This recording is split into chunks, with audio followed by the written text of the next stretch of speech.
Welcome back to my channel, everybody. And today we're going to be talking about more digital assets, in particular Cardano, Polkadot, and Bitcoin.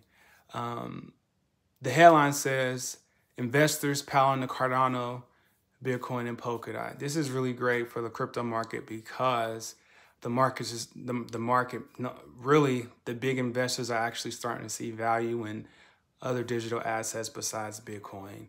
And this is really great for us and for the entire market because everybody is starting to actually wake up their eyes and actually see. The article goes about talking about how CoinShares, the news article, is now revealing that institutional capital is piling into Polkadot and Cardano as opposed to actually Bitcoin because people are just starting to get wind of what these third generation blockchains are doing. And by the way, Cardano and Polkadot are what we call third generation blockchains, and Bitcoin is what we know as the OG blockchain, or the first generation blockchains. And it says in a new report, CoinShares says that inflows into digital assets products totaled over 80 million last week. Wow, that's crazy. 80 million last week. Bitcoin accounted for 87.5% with 70 million in inflows, which also marked the 5th consecutive week inflows in the top crypto. That is absolutely insane. But I will say this though, when it comes to Bitcoin versus Cardano and Polkadot, honestly, I'm not a Bitcoin maxi. I do want all cryptos to win, but at the end, I do know it will be the digital assets that have the utility and the liquidity are the ones that are going to come up on top. Because right now, there are thousands and thousands and thousands of other cryptocurrencies out there. What is it, over 1,500 assets out there right now? That is a lot. And with the new regulation coming in, half of those, if not 75 to 80% of those, are going to be gone. I'm not trying to scare you, but when I hear day in and day out how they just made, how a friend of mine, which I won't say their name, made X, Y, and Z amount on this digital asset or this digital asset, it was like, hey man, are you going to get into that? Absolutely not. 2 years from now, those digital assets that you invest in may not even be there.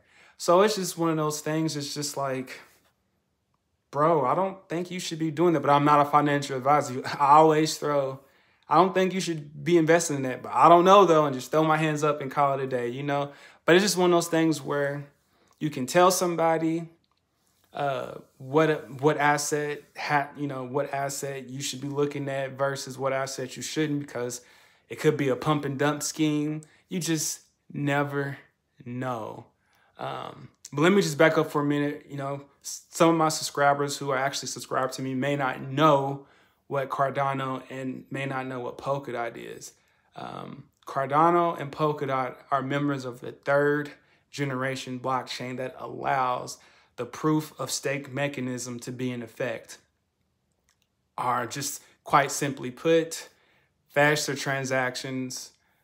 They take up less energy by a ton, and you get to stake your digital assets while you're sleeping, meaning you make up between 4 to 7% interest back on the total amount of digital assets that you have for Cardano and Polkadot. Whereas Bitcoin is proof of work, and that allows miners to mine blocks who have a node built up to actually generate and create new blocks that have Bitcoin in them. That's the difference. One is a third generation and the other is first generation. But this article then goes off by saying that although CoinShares says that while recent BTC inflows have been lower than during the first quarter of the year, with the new recent SEC, that's supposed to be approving the Bitcoin ETF futures, there could be a potential boost in the actual world of Bitcoin. And I believe that it's going to be a boost. It's just only a matter of time. The new Bitcoin ETF future should actually be going live trading actually today. when the New York Stock Exchange opens up. And that's going to be pretty exciting. I'm looking forward to that. You know, we just don't know what the future holds, you know, for Bitcoin. But we do know that Bitcoin is considered Go 2.0.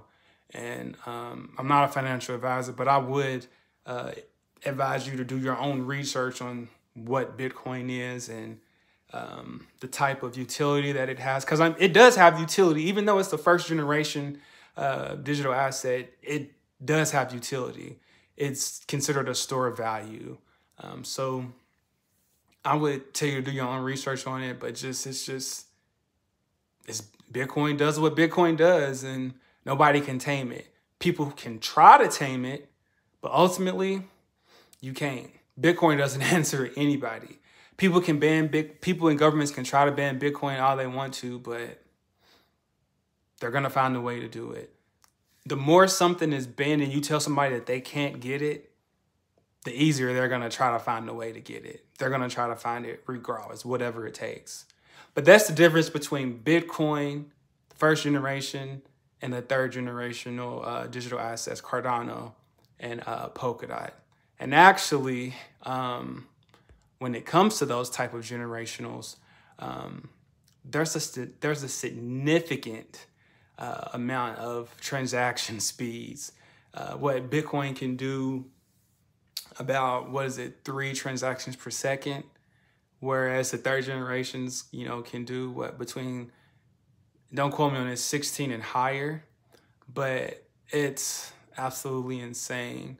But I tell you what, Cardano and Polkadot, those are going to be some tokens to actually look into, because that I'm actually looking into right now. They're pretty dope. I love them. I love their technology. There's always going to be utility behind them. You know, I'm all for a token that can save energy. Even though Bitcoin is considered Go 2.0, it's just one of those things. It's a catch-22. It's taking up a lot of energy, but as countries, but at the same time, there's a limit supply of only 21 million. And I believe there's, 45 billion of Cardano's native asset, ADA. And I want to say the same amount as Polkadot's native asset, DOT. But yeah, that's a whole nother story in itself. But yeah, these assets are just amazing. They're coming up. Finally, big investors are actually looking at other assets other than just Bitcoin. It's absolutely amazing. But yeah, I just wanted to stop by and tell you what those are. Before we head out, I just wanted to stop and look at the prices before we head out. We are looking at Bitcoin over $61,895, Ethereum $3,743. We also have Binance Coin. Look at that. Third place, $484.17. Cardano slipped down. It wasn't a number 3 position, heading for Ethereum. But now that's at $2.13. We got Tether, $1. That's always going to stay the same. That's stable coin. And we got my good old XRP. It's down 1% at $1.08. And we got Solana, $154, and that's at 7th place. We got Polkadot, also known as DOT, as $41.03. And we got Dogecoin, the good old Dogecoin, at 24 cents. It's creeping up. And USDC at $1. Those are considered stable coins. I really don't think those should really be under coin market cap, but you know how that goes. It's just one of those things. I don't think a stable coin should actually be in there, but it is what it is. And I personally would take out the stable coins and just rank them just like that. But, you know, we are still in a bull market, but that'll do it for me, everybody. We just looked at the prices. These prices probably will be changed by the time you see this video. Make sure you like, comment, share, subscribe, and tell me, what asset are you looking forward to meeting the all-time high sooner? But you know what? If just let me know. As always, oh, one more thing. Make sure you go back and look at the other video where I talk about the Bitcoin futures ETF trading. As always, stay focused, stay locked in. Peace.